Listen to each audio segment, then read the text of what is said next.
Bueno, presentamos a nuestro invitado, Roberto García Moritán, economista, que la verdad que para ser un país que siempre está con temas económicos es un lujo, ex legislador, ex ministro de Desarrollo Económico de la Ciudad de Buenos Aires. Bueno, bienvenido. Bienvenido, Roberto. Bienvenido, Roberto. Gracias, chicos. No es la primera vez que te tenemos. No, por volver a invitarme y hacerme parte de... Ya sos un amigo de la casa. Definitivamente. Así ¿Cómo estás vos? Contanos un poquito en qué andás. En un gran momento de mi vida, en términos familiares, la cosa muy ordenada. Mis chicos con salud, con trabajo, con proyectos, con mucha felicidad. Son chicos sanos. En relación a lo mío, de mi trabajo, y estoy en el mundo privado, disfrutando de eso, de esa privacidad que te lleva y te permite el mundo privado, disfrutando también de mis espacios, de mis tiempos. Sigo trabajando con Asociar, con mi ONG, y haciendo un laburo en muchos de los barrios más importantes de la provincia y en la Ciudad de Buenos Aires, con un equipo voluntario fantástico. Y estoy metido en tecnología, inteligencia artificial, blockchain, estoy muy divertido con eso. Y arranqué como hobby hace muy poco también con un programa de stream en LACA. Bienvenido. Divertido. Bueno, antes bienvenido de salir al aire, hablamos de las bondades de ser parte de un medio de comunicación, cómo te mantiene activo, en ejercicio, que te da una buena práctica, tanto como para mantener la cabeza despierta, sino también como para poder aprender a comunicar ideas, que a veces es la gran dificultad que tienen muchos comunicadores. Y nada, y qué sé yo, disfrutando de este momento. Bueno, buenísimo. Contame un poquito cómo se te ocurrió esa idea de emprender en el mundo comunicacional. Con LACA, ¿cómo se te en realidad el dueño de LACA es un amigo que siempre apoyó mucho los proyectos de Republicanos Unidos. De hecho, donde se hace LACA es el lugar que fue el búnker de Republicanos Unidos, el búnker nuestro de campaña en el 21 y en el 23. Y que venía insistiendo que quería que yo hiciera un programa, que le parecía que era una buena idea, porque me iba a posicionar dentro del universo libertario, y quería que haga el programa. Yo venía diciéndole que no, porque no quería ser candidato tampoco, no quería levantar el perfil. Pero sucedió septiembre. En ese momento la vi negra, la vi oscura. Me acuerdo, no sé si fue el día siguiente, el 7 de septiembre, que Kicillof va al programa de Pagni, y le vi la lavada de cara que le intentaban hacer a Kicillof, y dije, es momento de hacer un poco de patria. Y a pesar de que yo sabía que iba a ser una embestida de violencia y que no me iban a tratar bien en un principio, empecé a tuitear otra vez, retomé las redes de forma más activa en relación a la política, y terminé aceptando a Mariano la propuesta de hacer algo en su canal que tuviera una voz independiente, apartidaria, porque hoy yo no soy parte de ninguna estructura política, pero que defendiera lo que yo creo que es el camino necesario para que la Argentina salga adelante. Y desde ese día me involucré más. Hoy te diría que es mi pasión, pero también es mi hobby. Yo no vivo de eso, pero es algo al que le quiero dedicar tiempo, porque mi vocación social y mi vocación por la política está a flor de piel, y si bien yo quiero seguir trabajando en lo privado y no tengo ninguna intención de entrar al Ejecutivo Nacional, sé que cerca del 27 voy a tener que ir preparándome, porque voy a intentar... ¿Vas a jugar? Sí, seguramente. No quiero que nadie interprete que me estoy lanzando, pero sí voy a ser parte de algún equipo que quiera disputar con las ideas liberales, y con un proyecto de gobierno para los porteños. De algún equipo, no necesariamente puede ser La Libertad Avanza, digamos. No necesariamente. Yo nunca fui parte. ¿Viste esta cosa que tenemos muchos de los argentinos, que no nos gustan las estructuras grandes, nos gusta la heroica del pequeño? Por supuesto, es siempre el camino más arduo y difícil, pero estoy dispuesto a representar alguna mirada un poco más republicana dentro de una versión liberal, ¿no? Me parece que la expresión de la libertad tiene que tener como distintas corrientes. Creo que va a ser sano para la libertad, y también esto le va a permitir que dentro del mismo liberalismo puedan haber visiones alternativas que conjuguen con necesidades de electorados que por ahí no se sienten representados Claramente. exclusivamente con Javier Milei, con el liderazgo de Javier Milei. De todas formas, yo creo que todas van a caer en el embudo del liderazgo de Javier, porque es el que mejor está leyendo las necesidades del Papa mundial de la política. No es solamente un tema de la Argentina. Bueno, el caso de Nueva York lo demuestra. Hay una crisis de valores bestial Con en el mundo. El nuevo intendente, el nuevo alcalde, sí. Y hay una crisis de valores enorme en el mundo donde se están tocando los aspectos que son básicos, que históricamente lo defendió mucho más la mirada conservadora. Hoy yo creo que también esa se incorporó al mundo de la libertad, pero que tenemos que empezar con matices y con distintos estilos empezar a defender esas vertientes, ¿no? Y llevándolo a un mundo sin sendas del medio, a un mundo compuesto por dos universos, el universo de la libertad y el universo del estatismo. Los que quieren inventar algo, una tercera vía por el medio, básicamente lo que están haciendo es el juego a la izquierda, ¿no? Termina favoreciendo, las colectoras del medio siempre terminan favoreciendo a la izquierda. Aparte, que mejor que tener como socio dentro de un gobierno a fuerzas que quizás no están con vos, no son parte de la Libertad Avanza, pero que son fuerzas que quizás pueden construir, y no como el kirchnerismo, que quizás te tira piedra, ¿no? Tener una oposición constructiva y una posición como el kirchnerismo son dos cosas muy diferentes. Pero ese es el mundo al que tenemos que aspirar, ¿no? Claro, el mundo sí. donde se debatan las ideas y no solamente debatas ideas de forma educada, sino además de forma racional y con integridad intelectual. La izquierda, como está el único interés que tiene es defender sus negocios, reacciona con violencia porque básicamente eso es lo que son tipos violentos que quieren cooptar parte del poder. Y no importa cómo los trates, Sí. porque muchos dicen que ahora reacciona de forma violenta porque Milei es violento. Mauricio Macri los trataba con mucha educación, y le tiraron 14 toneladas de piedra, ¿no? Con lo cual me parece que la estrategia con esa izquierda que es violenta por naturaleza se la trata con violencia. Ahora, el mundo que yo me imagino dentro de los próximos años es un universo que esté compuesto por dos miradas: la mirada de la libertad y la mirada del estatismo, ¿no? Desde la mirada honesta del estatismo, ¿no? La mirada kirchnerista que coopta en el Estado para robar y vivir de los pobres. Una reflexión de las elecciones. Bueno, Esa diferencia abismal que hubo entre las elecciones de septiembre y las elecciones de octubre. ¿Qué es lo que pasó ahí para vos? te diría que básicamente tres cosas: la boleta única de papel. Sí. La boleta única de papel no es fraudeable como lo es la boleta de papel clásica. Lo segundo que pasó es que el riesgo Cuca existe, y los argentinos nos dimos cuenta de que ese riesgo estaba a pocos metros. El ejemplo que te puse de ese intento de lavada de cara que le quisieron hacer a Néstor Kirchner era una prueba viva. Había un riesgo real, y además con un sistema que lo apoyaba, un sistema de medios que estaba dispuesto a hacerle funcional a esa lavada de cara. Me parece que la combinación de esas dos cosas hicieron que la gente terminara de reaccionar. Se diera cuenta, primero, que el kirchnerismo es todo lo que nos hizo mal en la Argentina, y que estaba ahí con riesgo latente de volver a hacerlo y además ir por mucho más. Porque no validar el proyecto de Milei es validar el proyecto de la corrupción, del estatismo, del mercado de amigos,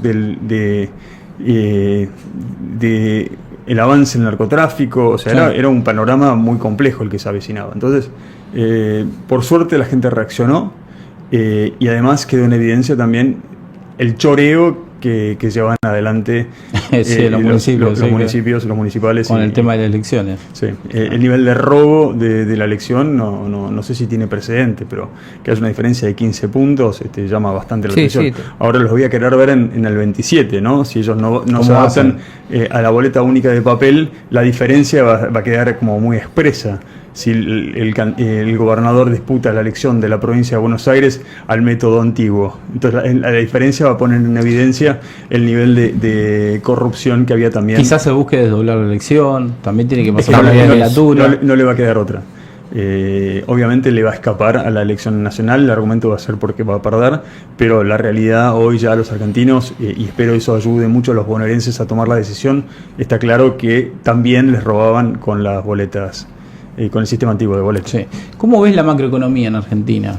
¿A cuánto estamos de tener una macroeconomía donde no necesitamos ayuda de terceros, donde sea una economía sostenible en el tiempo con los recursos propios. Es que la economía en realidad funciona por expectativas.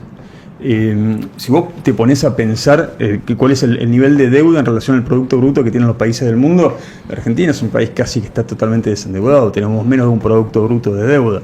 Entonces, la deuda no es un problema en la Argentina. El problema de la Argentina era la falta de credibilidad por el incumplimiento constante que nosotros teníamos con las personas que nos han financiado históricamente. Entonces, al no ser confiables, al no ser creíbles, las tasas de interés hacían que nuestras deudas se volvieran insostenibles porque no podíamos pagar los vencimientos.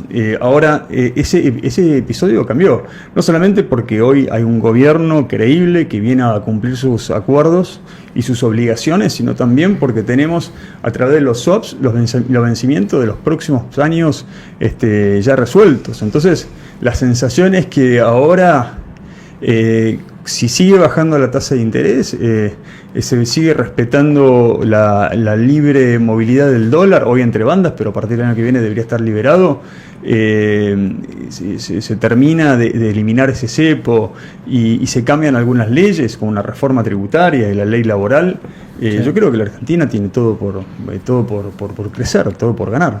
Y yo me imagino un 2026 a un crecimiento de un 5 o 6%, para después ya en una constante entre el 7 y el 8%. ¿Y crees que eso puede repercutir directamente en la microeconomía, que es quizás lo que más le cuesta despegar? Definitivamente, porque el problema de la micro no se puede resolver si no tenés una macro ordenada. Y el problema de la micro se resuelve con 2 o 3 variables. La primera es crédito. Hoy vos no tenés crédito básicamente porque cuando vos gobernás con déficit, lo que haces es vivir con descrédito, porque tu crédito se lo consume el Estado. Ahora, cuando vos gobernás con superávit, vos gastás menos de lo que te entra. Todo eso que te sobra lo podés destinar a crédito, ya sea productivo o de viviendas, y eso hace que se dinamice de forma orgánica la economía. Entonces, eso es la micro. ¿Qué es la micro? Darle leyes razonables a las personas para que puedan contratar sin poner a riesgo su pyme, bajarle los impuestos, y generarle crédito, y la estabilidad de la macro. Para todo eso es fundamental. Así que yo creo que la micro se va a empezar a activar desde el momento en que las expectativas muestren que ya la Argentina es un país razonable donde se puede volver a invertir, generar trabajo y además rentabilizar la inversión. Ahora te cuento un poquito de lo que estábamos hablando con los chicos hace un rato. ¿Realmente alcanza una reforma laboral para generar empleo? Te pongo un ejemplo simple. Estamos hablando de, agarramos un municipio X, decimos Merlo, ponele, ¿no? Y vos quizás le das beneficios fiscales y le haces la reforma laboral a un tipo que quizás quiere invertir, pero ese tipo cuando va a invertir ve que a las 5 de la tarde tiene que cerrar su negocio porque lo roban o le pegan un tiro. Digo, solamente con una reforma laboral se puede generar trabajo, porque hay municipios que quizás, más allá de todos los beneficios que puedan llegar a tener, no puede... Está en una condición de inferioridad frente a una inversión que quizás pueden hacer en su municipio. Bueno, lo que es una realidad, Johnny, es que nada es mágico, ¿no? Claro. Sí es verdad que los ciclos de bonanza de la economía hacen que ya cuando empieces a sentir que la economía empieza a crecer y que las cosas empiezan a salir bien y todo empieza a acelerar los procesos y el crecimiento y el clima de negocio. Ahora, yo no tengo tan claro bien de qué se trata esta nueva ley laboral. Lo que sí tengo claro es que la ley laboral que tenemos hoy en la Argentina no sirve. No trajo resultados. No trae ningún tipo de resultados. Básicamente por 2 cuestiones. Yendo a los datos, vos tenés un universo compuesto por 6 millones de trabajadores formales, 9 millones de informales y 6 millones de tipos que no consiguen trabajo. Y esto no se resuelve desde el año 2011. O sea, pasaron muchos años y esta ley fue un obstáculo al crecimiento y a la posibilidad de conseguir trabajo a las personas que quieren mejorar su condición. Esta ley, además, tiene un impuesto muy caro a la contratación. Entonces, también desde el lugar de pyme, te empujan siempre a la informalidad, que hace que no termines de proteger del todo ni los intereses de la pyme ni las posibilidades del trabajador. Entonces, mirando la ley en profundidad, la ley hoy como existe tiene 2 enormes dos enormes componentes muy nocivos. El impuesto al trabajo, que es el más alto de toda la región, estamos arriba del 35%, 35.4%, cuando en otros países de la región, por ejemplo Chile o Uruguay tiene el 11%, Chile tiene el 19%, o sea, realmente nuestro impuesto está muy por encima de otros países razonables. Y el segundo son las multas. Hay un problema con las multas, que hace que en este juicio, que termina durando 6 años, que es otra cosa que yo creo que hay que revisar, la forma en la que se juzga o se lleva adelante el proceso judicial de los temas laborales, terminan durando 6 años, que desprotege totalmente de certitudes y de certidumbre a las personas que están en el juicio, tanto la pyme como la persona, pero hacen que además se acumule una cantidad de artículos, de multas, que vuelva a tu indemnización imposible demasiado onerosa. Sí.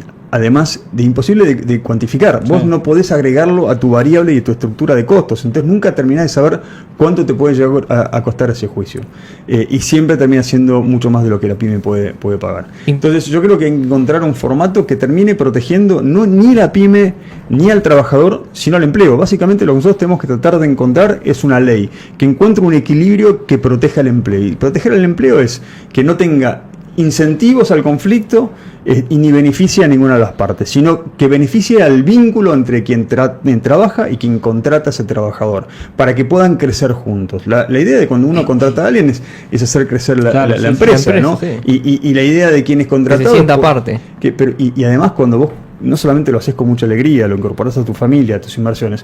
Cuando vos entras a trabajar en un lugar, querés aprender, querés crecer, tenés la posibilidad de ir aumentando de categoría, de ir creciendo y tomar experiencia para que el día de mañana poder incluso hasta tener tu propio negocio. Claro. Entonces, eso es lo que hay que terminar de pensar. ¿Cómo hacemos para dejar de pensar en cómo proteger exclusivamente al trabajador o exclusivamente a la pyme, para empezar a pensar cómo hacemos para diagramar un sistema que premia el trabajo y que le permite a ese trabajo crecer y desarrollarse y pensar en perspectivas de crecimiento? Y ahora ¿cómo ves esos políticos que dicen vienen por tus derechos, te van a sacar el aguinaldo, las vacaciones? Yo no soy un tipo de hecho como legislador, a pesar de haber tenido el premio a la mayor eficiencia en la cantidad de leyes, porque las que proponíamos las sacamos porque eran buenas. No me gusta legislar en exceso, pero pondría una ley que no permitiría que nadie se meta en algún cargo legislativo si no vive por lo menos 2, 3 años, 4 años en una pyme o en el sector privado. Son una bestia, no tienen ni idea de lo que están hablando, porque no terminan de entender qué significa trabajar en el ámbito privado. No hay disputas, no hay política, no hay ellos y nosotros. Esa es una mirada de lo público, se construye de lo público. Les diría que caminen la calle, que la vivan, que entiendan un poco más de qué se trata. Porque básicamente no solamente tienen esas posiciones idiotas, difíciles de entender, sino más son los que terminan tomando las decisiones por un montón de personas de temas de los que no tienen ni idea. Entonces, la realidad es que cuando uno tiene que pensar estas cosas, tiene que pensar en el punto correcto de equilibrio que permite que las estadísticas te favorezcan y que se representen en resultados que permitan una sociedad crecer.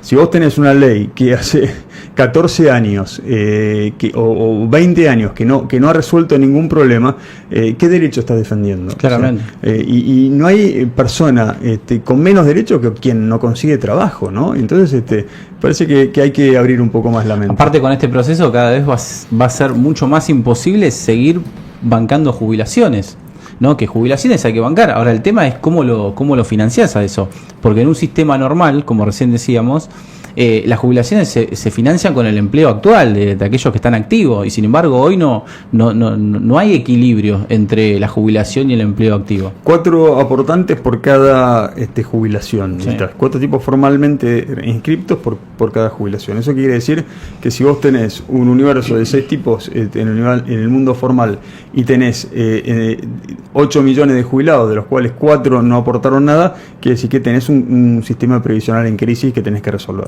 Sí. Tenés dos maneras. Sí. Además, yo lo que decía, corregime si no es así, vos como pyme, como comercio, cuando tenés más costos por despedir o por echar, vas a ser más rígido y más exigente en la contratación, y eso también perjudica a la gente que se quiere insertar en el mundo laboral. Sí, es verdad. En realidad la rigidez surge en que si vos tenés la opción de crecer un poco a riesgo contratando a un tipo más, o quedarte como estás, que por ahí te va bien y no contratar a nadie, no arriesgás y no contratás a nadie. Entonces el que queda afuera se pierde la oportunidad de trabajar. Y es verdad que la pyme es la que le da trabajo a las personas de bajos recursos, a las personas por ahí más jóvenes. Claro. La multinacional va bien derecho al objetivo, tiene una descripción de la posición y busca a la persona que calce perfecto con esa descripción. Pero el pyme, que podría de repente darle trabajo a alguien que no tiene nada de experiencia y que no calza con ningún perfil, y no lo hace porque tiene miedo. La multinacional vendría a darle trabajo a aquel que quizás se quiere ir del país. Sí, la multinacional te termina dando trabajo el tipo que ya tiene experiencia y que sabe hacer lo que la multinacional necesita que haga. Claro. Entonces, y ese es el que está formado por la pyme.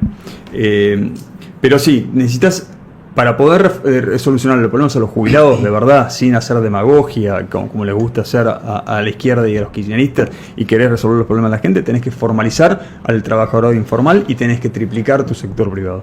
Vos triplicás tu sector privado y formalizás la parte de la economía que la tenés en negro, estos 6, 8 millones de trabajadores que están en negro, y vos vas a resolverle los problemas a los jubilados. Y esto tendría que ir de la mano con una reforma tributaria, ¿no? Porque no solamente quizás una reforma laboral, pero con los costos altísimos que quizás tienen las pymes, también se sigue haciendo imposible más allá de una reforma laboral. ¿Crees que es posible? ¿Crees que el gobierno puede llegar a llegar a un entendimiento con los gobernadores, que siempre son los que más presupuestos exigen y los que menos quieren y tienen recibir, los ingresos brutos? Vos pensás que hacen un gran negocio de los impuestos, ¿no? Sí, sí, creo que tiene que haber una reforma tributaria que es definitivo, sacar todos los impuestos que son regresivos, y además esto es bien, a ver si pensé que tenía por ahí un papel, esto es bien fácil, y la FER lo explica perfectamente con su campana.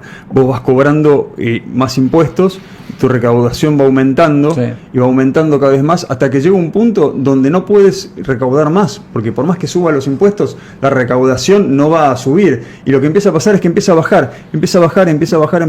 O sea, hay un momento que está demostrado que si vos seguís aumentando los impuestos, tu sociedad te empieza a evadir. A efecto contrario, que también está demostrado, si vos empezás a bajar los impuestos, lo que termina pasando es que la gente se empieza a formalizar y se empieza a ordenar, porque las bondades de la formalidad, lo dijimos recién en relación a los trabajadores, son inmensas.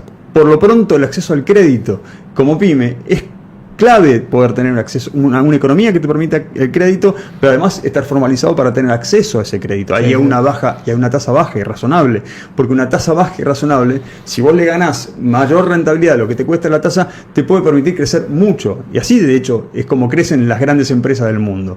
Todas las empresas de los celulares, de las aplicaciones, de todas las cosas importantes que tienen y que compran todos los días, vienen de empresas que se han endeudado con crédito y han crecido y han pegado sus golpes de crecimiento en este universo capitalista a partir de generarle mayor rentabilidad a una deuda que han sostenido. Ahora, es muy complicado también en Argentina que haya crédito, porque hoy quizás podría haber, no hay crédito, pero quizás ponerle que haya crédito. El tema es cómo confías que en el futuro no vuelva un gobierno que te anule totalmente el crédito, como pasó con los créditos. Hubo muchísima gente que quedó endeudada, fue terrible eso. Digo, quizás hoy estás bien, pero no sabés qué puede pasar dentro de 2 años. Por eso es clave, y hay que darle la derecha a este gobierno que frenó la inflación, porque es insostenible cualquier sistema de crédito cuando el Estado se gasta todo lo que le entra y además tenés inflación, o es más, que compensa el déficit con inflación, esa diferencia entre lo que reciben y lo que gastan.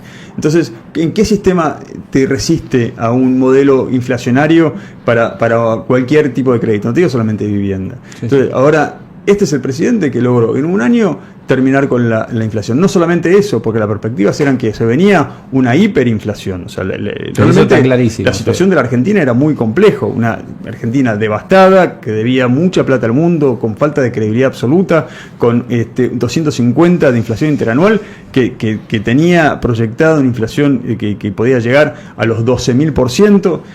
Una reserva de 11.000 millones negativa, era compleja la situación. Ahora, en muy poco tiempo estabilizó la macro, frenó la inflación y ahora, bueno, como decías vos, va a trabajar en ordenar la micro. parte de ese orden de la micro es lo que vos pedís, es crédito. Ahora, ordenada la micro, es posible tener crédito sostenible sin tener sobresalto, pudiéndolo incorporar un flujo y entendiendo hasta dónde te podés comprometer. Totalmente. Ahora, después del cortecito, vamos a pasar el video. No sé si lo viste a Álvarez Agis, calculo que sí. Lo que dijo que quería ponerle impuestos al efectivo. Lo podemos ver. Dale, después del cortecito.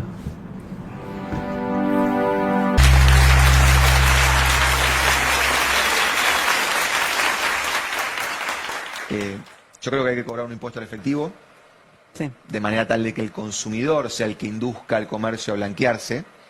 Al mismo tiempo tenés que hacer... ¿Cómo sería eso? Voy al cajero, pongo 1.000 y salen 900. Entonces, cuando me doy cuenta que pasa eso, voy al kiosco y le digo, no, cobrame con tarjeta, con billetera virtual, con QR, etcétera.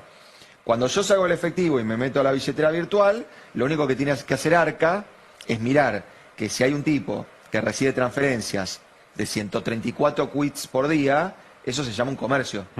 No se llama que tenés una familia grande que te ayuda, ¿sí? Y en ese sentido tiene que obligar a las billeteras virtuales a ser agente de retención. ¿Qué opinión merece esto? Tipo que piensa mucho en la gente, ¿no? En las pymes, en... Quiere transferir, quiere pasar de un impuesto muy malo a uno pésimo, o uno peor. Y te voy a decir que es lo que más me preocupa de la idea de este ex viceministro de Economía De Kicillof. kirchnerista. Lo que más me preocupa es que tiene esa mirada, ese sesgo anticapitalista que... Sí, de querer quiere- controlar. De... Sí, pero no solamente de querer controlar, de querer siempre responsabilizar al comerciante, al pyme, al empresario, al laburante, de las razones por las cuales el 50%, 60% de la economía es informal. Sí. O sea, el tipo quiere que nosotros, los consumidores, actuemos como gendarmes y forcemos al comerciante a hacer a que se termine formalizando, para que no te cobre un impuesto a vos. O sea, a punta de pistola, que seas vos el que le termines exigiendo que te cobre a través de una billetera virtual o tarjeta de crédito para que te haga la factura, ¿no? Como diciendo la responsabilidad de la Claro, es de comerciante. sí, la responsabilidad de la economía informal es del comerciante. Es esa mirada que nos obliga a redefinir incluso hasta la mirada de la inflación. La inflación, como la explican los libros de economía, el aumento sostenido de precios, generalizado de precios. Hay que cambiarla, hay que dejar esa mirada, porque también parecería que le está echando la culpa al comerciante, a la pyme, al laburante, al empresario. No, ahora la nueva mirada tiene que ser: la inflación es la pérdida del valor nominal del dinero, ¿no? Y eso es consecuencia única y exclusivamente de malas políticas públicas. No es culpa del comerciante que la economía esté el 50% en negro. Es culpa de los impuestos que cobran estos inmorales, que además los usan después para corrupción, para militancia, para comprar voluntades, y no se dan cuenta que son ellos la consecuencia del por qué pasan las cosas. Ahora ves por qué te digo que con una reforma laboral solamente no alcanza, porque si hay inversores que estaban viendo esto y dicen, ponele que tengan chance de ganar el 27, los tipos se van a la mierda. Pero no por tienen más ninguna reforma chance, laboral que haya. no tienen ninguna chance. El kirchnerismo está muerto, ya es mala palabra. Lo que sí pongo en valor es que por lo menos salen del closet reconociendo que quieren cambiar un impuesto por otro para seguir sosteniendo ese estado gigante, elefantiásico que no podemos sostener, ¿no? Por lo menos están empezando a reconocer algunas cosas y están buscando lo de ingenio, más allá de lo que ya vimos que Máximo Kirchner y todos estos impresentables, lo único que tienen como idea siempre es subirte los impuestos. Por lo menos te lo quiere canjear, pero te quiere transferir de un impuesto que es para la transacción a un impuesto al efectivo, una cosa de monos pegándose uno a otro con huesos. A mí no me preocupa que ellos puedan venir, pero por lo menos me pone en gracia que busquen alternativas. Ya hay alguno incluso que empieza a reconocer que no se puede sostener un gobierno con desequilibrio fiscal, que por lo menos hay que tener un equilibrio. Está bien una transformación en el peronismo que hay que respetar. No, esa es una de las cosas. Me pone contento por ellos. Claro, una de las cosas positivas que tuvo Milei, que ese fue el cambio cultural que hubo, porque hoy hasta opciones de izquierda, por ejemplo la coalición cívica, yo los veía en campaña y te decían, no, estas cosas están mal, pero hay que cuidar el superávit fiscal. Los tipos que son de izquierda, porque la coalición cívica son de izquierda, hasta ellos están defendiendo lo que es el superávit fiscal, digo, y eso es una batalla que ganó el presidente Milei. Es que la inflación es un fenómeno monetario, la gente lo entendió. El ejemplo de Virginia Gallardo con Kicillof fue espectacular. En ese momento también educó a muchos millones de argentinos, diciéndole si no genera inflación emitir, ¿por qué le cobras impuestos a las personas? Claro, ¿no? financiarlo con emisión. Financiarlo con emisión, sí. Y dejar de sacarle plata a las personas que le permitirían consumir. Lo que sí me parece muy peligroso, este señor también estuvo con Cristina Sí. Anoche en un momento, y después de hacerse el canchero con Cristina, lo que le decía es que la inflación no es un impuesto. La inflación es un impuesto. Lo que pasa es que no es un impuesto legislado, es un Sí. impuesto encubierto, que es mucho más peligroso. Y la prueba está en que te quita capacidad de consumo. Por cada un peso por ponerte un ejemplo, si la economía se compone de 100.000 pesos y vos imprimís 100.000 pesos, le cobrás un impuesto del 50% de tu economía, porque vos te beneficiás de esos 100.000 pesos con un valor de 100.000 pesos, pero después la sociedad lo recibe al 50%. Entonces, no hay que engañar a las personas. La inflación es nociva, le pega directamente al que menos tiene, y sí es un impuesto. ¿Cómo es el tema del IVA? ¿Hay que bajarlo? Bueno, yo creo que hay que bajar todos los impuestos, es una restricción al consumo, ¿no? Vos pensás que por cada peso que se lleva alguien en impuestos es un peso menos que vos te podés gastar en lo que vos tengas ganas, en viajar, en consumir, en darle de comer a tus hijos.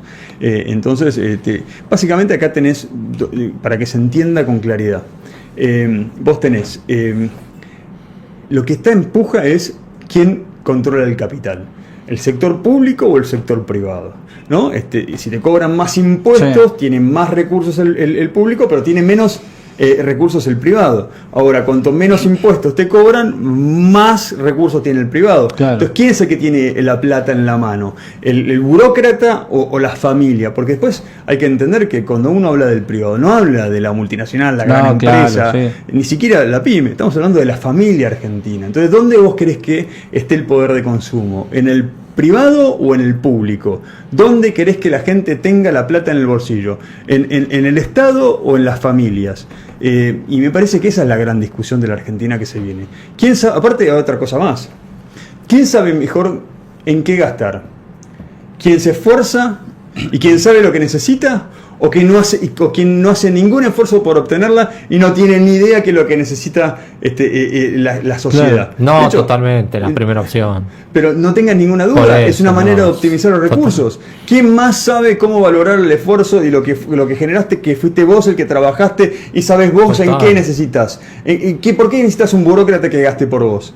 ¿No te parece ridículo? Ahora ese burócrata te saca a vos tu esfuerzo, o sea, no tiene ni idea lo que significa ese esfuerzo, y después tiene que gastar en algo que supuestamente vos necesitas, pero sin saber que vos necesitas. Ridículo es poco, es paupérrimo. Pero si nunca ni siquiera pisaron una pyme, estos Total. tipos que tienen que decidir qué hacer con la plata que te sacan a vos, que vos tuviste el esfuerzo, que a ellos no le costó nada, pero lo tienen que gastar para vos. No, Imagínate qué mala combinación. Claramente, Totalmente. y además, a ver, si la persona lo administra mal, en todo caso se funde la persona. Ahora, cuando lo administran mal los políticos, nos fundimos Claro, todos. se funde la persona pobreza también. elevadísima, el desempleo también, digo. Pero y por eso la fuga de talento, que después todos los que realmente se esfuerzan y invierten en el país se terminan yendo todo afuera, porque afuera los dejan crecer, cosa que acá no. Es como decía Ronald Reagan, el gobierno no te puede hacer rico, pero sí te puede dejar en la quiebra. Total. Y además hay algo que es trágico, que es que no tiene ninguna consecuencia. Es más, de hecho, para cubrirse de esas consecuencias, a mayor grado de poder, o sea, más grande el garrote que tienen en la mano,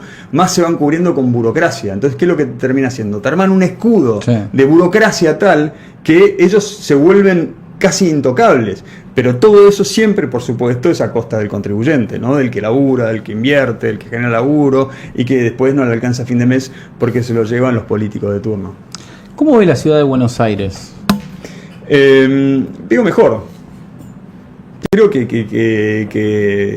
hubo un momento donde fue muy criticada, se notaba que era el arranque de una gestión nueva y no había agarrado el ritmo de la exigencia de los porteños. Creo que de a poco se fue acomodando y hoy no escucho grandes reclamos. Tengo la sensación de que el equipo entró ya en calor y están empezando a agarrarle bien los tiempos. Ahora, Estamos hablando de que está agarrando el ritmo del momento en el que la Ciudad de Buenos Aires y el PRO estaban haciendo bien las cosas. Pero no están convirtiendo de este gobierno un gobierno que vaya a trascender en el recuerdo de los porteños. No nos está haciendo nada importante que nos vaya a cambiar la vida. Y me parece que esta oportunidad, este cambio de mentalidad, este cambio cultural que estamos viviendo en la Argentina, es una gran oportunidad también para aplicarlo en la política de la Ciudad de Buenos Aires. Por ejemplo, no veo ni una sola razón para no digitalizar absolutamente todos los trámites de la Ciudad de Buenos Aires. No veo ninguna razón para que exista estructura burocrática en la Ciudad de Buenos Aires. ¿Sabes qué haría yo? Yo haría un sistema de retiro voluntario tan seductor para que la estructura municipal de la Ciudad de Buenos Aires baje lo más tendiente a cero posible. Cosa de que las personas que se retiren del gobierno de la ciudad puedan vivir tranquilo el resto de su vida. A mí no me preocupa eso. Porque lo que me interesa es que se sepa que en la Ciudad de Buenos Aires no solamente se va a bajar drásticamente el costo impositivo por la carga de recursos humanos, sino que además esto va a ser sostenido con tecnología en el tiempo que te va a permitir el día de mañana a vos como empresario poder invertir en la Ciudad de Buenos Aires sabiendo que te van a cobrar muy bajos impuestos. O sea, hoy le empezás a generar el clima de negocio con perspectiva de crecimiento para el futuro a tal punto que empezaría a administrar la Ciudad de Buenos Aires como si fuera un consorcio. ¿Cuánto necesitamos para gastar en resolver los problemas más importantes? Eso lo dividimos por metro cuadrado y así se cobra a los ciudadanos de Buenos Aires. Lo básico, lo elemental, como para que la ciudad se convierta de un día para el otro en una de las ciudades de mayor crecimiento y de mayor receptividad de inversiones no sé si de Latinoamérica por lo menos. Y eso me parece que podría ser de la Ciudad de Buenos Aires una de las ciudades más lindas y más ricas del mundo. ¿Cómo te llevo a algo puntual, no? El otro día me senté a reflexionar en una vereda y estaba mirando el cielo, ¿no? Claro. Y vos ves el cielo y ves que pasan por todos lados 200.000 cables en el radio de 10 metros cuadrados. Sí. Ahora, ¿cómo se podría solucionar algo así? Subterráneos. ¿No? Pasa que son esas obras que... ¿Por qué crees que no lo hacen? Siendo algo que está a la vista de todos. Porque son esas obras que... mira, para salirme de este caso en particular. Sí. En AISA, en la gestión anterior, la de Malena, no la anterior, le presentamos un proyecto que hacía que vos, en todo lo que es la cañería de agua, pudieras detectar las filtraciones. Sí. Las filtraciones hacían que más del 40% del agua potable se van perdiendo en las cañerías y no llegan a los hogares por estas... Claro, y quedan en cualquier lado. Hay filtraciones a lo largo de la cañería que no tiene mantenimiento. Nosotros estamos generando un sistema de tecnología que se los ofrecimos para que vos pudieras detectar dónde estaba la fisura, ibas y lo arreglabas, entonces no tenés pérdidas y llegas con mayor eficiencia, generan menos gasto. Y menos desperdicio de agua también. Mucho menos desperdicio del agua, una contribución y rompe menos para llegar a la cañería. Pero definitivamente. Porque viste que ahora hay una filtración y rompen toda la cuadra. Sí, está meses después. Son los mismos monos que se pegan con los huesos, ¿viste? Como los Simpsons. Entonces les llevamos a este plan. ¿Cuál era el tema y cuál era la trampa? Primero, que era invisible. Segundo, que tardaba años en llevarse adelante el sistema y en colocarse, y era una obra carísima, que se repagaba creo que en 12 años. ¿Cómo lo va a querer hacer un tipo que iba a estar 2-3 años? 4 años si tiene suerte, y no hay cambios dentro de las estructuras de poder interna. O sea, ¿por qué haría ese gasto y haría ese esfuerzo una persona, un bloque, cuando lo único que tiene que hacer es llegar con caños nuevos y hacer política y no resolver los problemas de fondo? Bueno, quizás, esa es la mirada de lo que es el político tradicional, que no mira más allá de sus 4 años, ¿no? Bueno, si reconoce que no reelige, ponele. Fíjate, muchos hablan de las bondades de la economía peruana en relación a la política. Perú es uno de los países que mayor cantidad de presidentes presos tiene del mundo. Sí, sin embargo, la estabilidad económica parece no tener variaciones nunca. ¿Saben por qué es? Porque tienen el mismo presidente del Banco Central desde hace 25 años. Tal cual, el Banco Central de Perú es independiente, es tal cual. Y tiene un tipo, está sentado ahí y dice, vos querés emitir un sol, ¿para qué lo que necesitas? ¿Para qué lo querés? ¿Con qué lo vas a cubrir? ¿Qué vas a producir de forma adicional que justifique que yo imprima este sol? y la economía se mantiene estable, porque vos tenés siempre garantizado el equilibrio fiscal. ¿Y acá estamos lejos de eso? Sí. A tal punto... Más allá de que esté el gobierno de Milei, digamos. Sí, estamos lejos de culturalmente. A tal punto que la idea de Milei todavía es, para poder erradicar esa idea, que termina siendo cultural, ¿viste? El balance a veces de los extremos, que venís de un país que viene muy volcado a la izquierda, sí, tenés que llevarlo por ahí como muy al extremo de la derecha para en algún momento encontrar la sensatez del diálogo y de la mirada hacia los resultados a las personas. Pero lo que quiero decir es, la mirada estuvo tan siempre torcida hacia la izquierda que la compensación es destruir el Banco Central, ¿no? O sea, todavía estamos en esa mirada de compensación para terminar de encontrar el punto de equilibrio. Pero se está empezando a lograr. La gente, como decíamos recién, está empezando a entender la importancia del equilibrio fiscal y de no emitir para no generar inflación y el daño que esa inflación genera. Entonces, creo que de a poco se empieza a percibir la sensación de que algún día lo vamos a entender, pero yo todavía lo veo peligroso. ¿Dolarización sí, dolarización no? No lo veo necesario. No lo veo necesario porque la moneda es un bien también. Y yo te voy a decir algo más. No solamente me gusta a mí tener un peso y pensar en ese peso fuerte, sino además que Estados Unidos ha hecho un gran negocio exportando sus billetes. O sea, que el mundo demande tu peso puede llegar a ser un gran negocio para la Argentina también. Sí, incluso aún Estados Unidos teniendo inflación, el dólar se sigue manteniendo fuerte por toda la demanda que tiene. 38 trillones de dólares debe Estados Unidos. ¿Y por qué puede sostener una deuda tan gigantesca? Básicamente porque el mundo demanda su plata. O sea, los tipos cubren una muy corta parte de su gasto público con los impuestos. Resuelven casi todo con emisión. Pero ¿por qué ellos pueden emitir a ese ritmo galopante que a nosotros nos hubiera llevado a un 500.000% de inflación? Primero porque tienen credibilidad en la moneda y tienen una moneda fuerte que el mundo demanda. Si vos lográs con conducta, con buenos negocios con el mundo, cumpliendo tu palabra y sosteniendo esta medida económica a lo largo del tiempo, puede llegar a pasar que algún día el mundo empieza a demandar pesos y que algún país o algún loco en el mundo empieza a ahorrar en pesos. ¿Te imaginas lo que podríamos llegar a hacer? Yo creo que es más probable que ahorren gente de otro país en pesos que no solo. Bueno, Estados Unidos es un buen negocio comprando pesos. Bueno, justamente yo siempre pongo de un ejemplo que fue el ejemplo de Israel, que en el año 1985 tenían una moneda que era el shekel, que todo el mundo desconfiaba de esa moneda en Israel, todo el mundo. Y un día llega un presidente, que no me acuerdo el nombre, y en el año 1985 establece que el Banco Central de Israel tenía que ser independiente. Bueno, tuvieron todo de acuerdo, se hizo el Banco Central de Israel independiente, y ahí el shekel empezó a despegar y empezó a ser una de las monedas más fuertes del mundo, justamente por esta medida de independizar el Banco Central.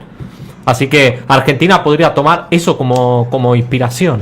Pero no solamente, aparte en el caso que vos ponés de Israel tardó 4 años en estabilizar la inflación. Sí, o sea, realmente le llevó un proceso de regeneración de confianza que la Argentina no vivió ese tránsito. Nosotros resolvimos el problema de la inflación habiendo tenido una hiper, porque esto te funciona también con efecto psicológico. Una vez que vos ya tuviste una hiperinflación, tu reflejo funciona de otra manera, ¿no? Es como cuando te chocan el gol fuerte de una vez de atrás, claro, cada vez que escuchás una frenada, te levantás los hombros. Bueno, a nosotros nos pasó una hiperinflación que nos dejó secuelas y sin embargo se logró estabilizar la inflación muy rápido.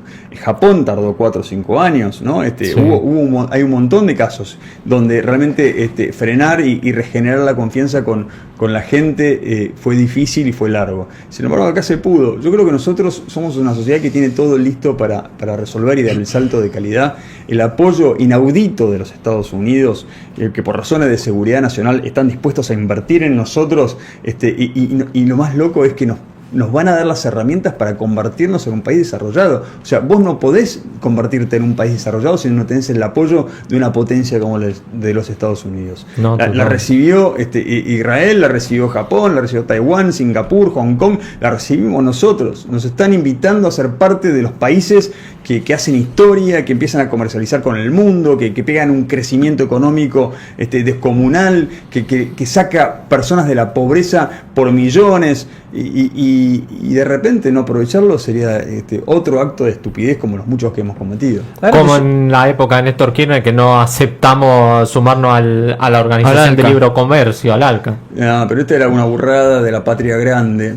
Que nos había confundido a muchos en relación a la buena voluntad de estas ideas, que era un engaño, a fin de cuentas era una maquinaria corrupta y todo lo que fueron parte tienen enormes manchas que nunca más recuperarán su nombre. Pero hoy me parece que están dadas las condiciones para que la Argentina pueda ser de una vez por todas rico de verdad. Nosotros podemos ser un país muy rico y en poco tiempo, porque la otra cosa que nos pasaba siempre era, ojalá en 40 años, cuando no sé qué, mis hijos puedan ver un país. Yo creo que lo puedan ver hasta mis padres, ¿no? Yo tengo la esperanza que incluso mis padres, que son jubilados los dos y que han trabajado toda su vida con la ilusión de que la Argentina desarrolle su potencial, esta puede ser su oportunidad de verla grande en serio. Y ahora dijiste patria grande, me llevaste a un tema polémico quizás en la ciudad, y yo creo que muchos porteños coinciden con la problemática de los extranjeros en los hospitales, en las escuelas, la falta de vivienda que hay en la ciudad justamente por todo este tema, y alrededores también de la ciudad, ¿no? Que los servicios colapsan, que no están preparados para tanta demanda. ¿Qué visión tenés sobre eso, no? La otra vuelta estábamos mostrando cómo el gobierno de la ciudad le estaba entregando escrituras a gente que venía de Bolivia en la Villa 31. Digo, ¿qué pasa con eso? Bueno, yo como legislador presenté un proyecto que exigía arancelar el consumo de la salud pública a quienes vinieran de municipios de la provincia de Buenos Aires. Y no lo hacía porque no quisiera que se les atendiera, sino porque yo creo en los incentivos. Me parece que los incentivos alinean las conductas y nos terminan de educar. ¿Cuál es el problema con que en el punto A tengas un excelente sistema de salud pública y en el punto B tengas un pésimo sistema de salud pública? Que los incentivos del señor B a mejorar su educación pública, su salud pública, son nulos. Tiene un presupuesto, lo gasta en lo que tiene ganas, se lo guarda en el bolsillo, total no pasa nada porque lo atienden en el punto A. Entonces lo que nosotros decíamos era, nosotros no le vamos a cobrar al tipo que viene y se atiende, porque si viene y se atiende necesita algo y lo vamos a atender. Pero después le vamos a pasar la factura para que el señor B lo pague del presupuesto de salud que tiene y no está cumpliendo ni está ofreciendo el servicio que la gente se merece. De esa manera vos alineás los incentivos para que el tipo B, si una vez que tiene que pagar la factura, empiece a, ya que lo tiene que gastar, hacerlo invierta en su municipio. En el municipio B, para que la gente no se tenga que trasladar, ofrecer un mejor servicio y llevarse los créditos políticos. Bueno, yo creo mucho en el alineamiento de incentivos que ordenen estas cosas. Y yo creo que el incentivo histórico en la Argentina fue premiar al que no hace, al que hace mal, al que delinque, al que se esconde, y este será en algún momento un tema que tendríamos que ordenar también: la educación pública, la salud pública, el sistema de planes. Bueno, a eso iba justamente, digo, somos un país que constantemente está tratando de alimentar la pobreza ajena de otros países. Digo, tenemos argentinos que son pobres, que quizás no comen, y tenemos que andar manteniendo pobreza ajena. Pero eso es porque mi pareja tiene una pyme, sí, y cada tanto la voy a visitar a su pyme y me muestran, mirá, una 4x4 frena gigante en la puerta del negocio y te pagan con la tarjeta alimentaria. Y vos decís, loco, esto no puede estar pasando en Argentina. Sí, sin embargo, pasa. Pero, a ver, esto es clientelismo político. Esto es personas que por ganar una elección han traído y han importado pobres, se han hecho acuerdos con comunidades, que son acuerdos económicos, movimientos sociales o comunidades de paraguayos, bolivianos o alguna otra nacionalidad, donde con fines políticos y a cambio de votos les ha hecho pagos en efectivo. Esto ya es muy conocido. Y además, muchas de las villas, tanto en la ciudad como en la provincia de Buenos Aires, han servido de guarida de los delincuentes, de los narcos, de la trata, de todo lo que está mal, sobre todo el conurbano, de todo lo que está mal en la Argentina. Sí, es un tema que se va resolviendo. Es más fácil de resolver cuando tu crecimiento económico es sostenido, cuando tenés recursos, cuando la sociedad cree en tu desarrollo y en tu plan, cuando tenés alternativas de trabajo, cuando hay demanda de trabajo, cuando hay desarrollo de pymes, porque vos tenés que ofrecer alternativas, ¿no?, económicas, porque no todos quieren estar del lado del mal. Algunos tienen ganas de formalizarse, de trabajar, de crear su pequeña pyme, de ordenarse, de salir incluso hasta de las villas. ¿Crees que tiene que haber un sistema más rígido para el ingreso al país? Sí, definitivamente. No solamente tiene que haber un sistema muy rígido, sino tiene que haber una justicia que funcione y también sea muy rígida, y sobre todo con quienes delinquen. Yo creo que es el momento de la mano dura, y no porque crea estrictamente en la mano dura, sino porque es la hora de cambiar los ejemplos. Antes los ejemplos que teníamos de todos los liderazgos que tuvimos en la Argentina en los últimos 70 años fueron malos, malos ejemplos, donde uno estaba encerrado en su casa y el otro festejaba en Olivos, donde había privilegios en las vacunas, donde había privilegios en las oportunidades económicas, donde los negocios se los llevaban los amigos del poder, donde el presidente andaba en Ferrari y todo lo demás, los laburantes en un autito chiquitito o en un scooter. Entonces me parece que ahora... Bueno, el ejemplo es, habrás visto el video de los sindicalistas entrando con camioneta de $100.000, ¿no? Sí, y no está bien. Esa Argentina ya no funciona. Yo creo que es una Argentina que nos indigna a todos, nos duele a todos. Ya entendimos que cada peso que se llevó ese político es un peso menos que de dónde sale esa plata, quién la paga y quién es el que más sufre. Entonces, en la Argentina de los buenos ejemplos, las penas más duras lo que van a tener marcando es poniéndole un límite también a otros que ven al delincuente como un aspiracional y empiezan a entender al límite como una alternativa para mirar otros caminos para su desarrollo futuro, ¿no? Que no vean solamente el canal de ser un soldadito o la venta de drogas como una alternativa de salida laboral, sino que además se entienda que hay un límite, que hay un punto de inflexión y que ahora tiene que empezar a mirar otras perspectivas. Y hablando de los malos ejemplos, ¿qué te pareció Alberto Fernández en el streaming de Blender, justamente que estuvimos hablando al principio de este programa? Perdón, Johnny. Alberto Fernández me dio vergüenza. Me dio pena. Creo que está totalmente cagá. Porque aparte... pero peor los que lo llaman ahí. A ese, o sea, el problema no es que lo llamen, sino que se caguen de risa con él. Sí, exacto. Tomás Rebord me parece un maleducado, un arrogante, porque lo llamó para tomarle el pelo. Y se notaba. Y el tipo no está bien, te das cuenta que no está bien, porque o quedó medio tocado o piensa que somos todos idiotas, lo que habla también mal de él. Porque ninguna de las respuestas puede conformar ni a un niño de 6 años. Y las caras de todos los que lo rodeaban eran indisimulables, se le reían en la cara. No lo cuidaron, yo creo que demostraron su esencia, son tipos que disfrutan del dolor ajeno. Y estuvieron dispuestos a exponerlo y a reírse de él en público. Pero raro siendo porque son de su espacio, digo. Pero ¿no? son así. Militantes de su espacio. Pero son así. Ellos disfrutan del dolor ajeno.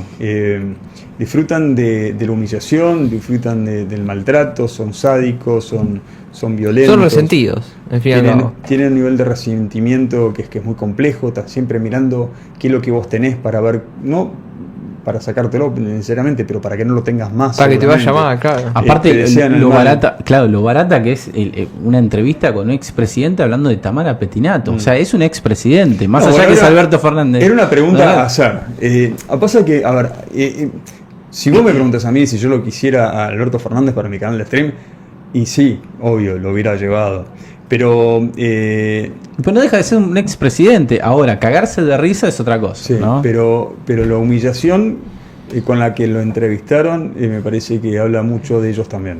Por eso y lo loco es que muchos creen que el novio de Lali, Rosenblatt,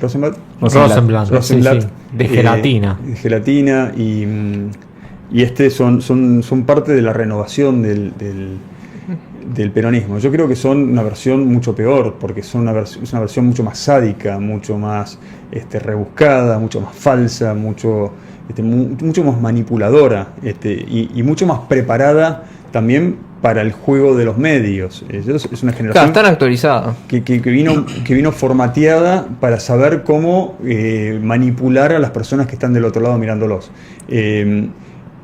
Y además tienen un nivel de contenido muy bajo, porque la retórica de estos tipos es bien primitiva y es la misma que sostuvo al peronismo toda la historia, ¿no? Yo los he escuchado 2 o 3 veces a través de lo que pasan en las redes y siempre caen en lo mismo. Cuando vos querés profundizar un tema, Sí. Les encontrás un límite muy rápido, pero después para buscarte la parte emotiva y tratar Claro. de sacarte de lo racional pero llevarte a lo emocional, tiene una enorme virtud. Y ahí está la trampa de estos tipos, ¿no? Pero era indisimulable la cara de Rebord cuando decía las pavadas que decía Alberto Fernández, eran de disfrute. No solamente se le reía, sino disfrutaba de cómo se le reían. Y ahora, para finalizar, ¿cómo estás viendo los actores del peronismo? Massa, Máximo Kirchner. Quemados. ¿Qué puede salir de ahí? Quemados. Los veo Pero quemados. vos creés que, a ver, yo lo que siento muchas veces es que el gobierno subestima también, ¿no? Y es como que al peronismo no hay que subestimarlo. Mira, mientras que los referentes del peronismo, sea Máximo Kirchner, Grabois, Cristina, no tenemos ningún problema. Acordate de Macri, ganó la de medio término y después. Sí, pero Y subestimaron también al kirchnerismo. sí, Lo subieron arriba del ring. pero no, Macri nunca encontró ese punto de equilibrio fiscal, no estabilizó la economía, no encontró un sistema para bajar la tasa de interés, no hizo las reformas estructurales, Macri no se animó. Ahora, mientras que la versión del peronismo siga siendo el kirchnerismo, no hay ningún riesgo. Mientras que la versión del kirchnerismo siga siendo esa versión kirchnerista, trotskista, de izquierda, comunista, que sigue como único planteo y como única idea parar a Milei y subir impuestos, estamos tranquilos. La Argentina no lo quiere, no lo va a apoyar.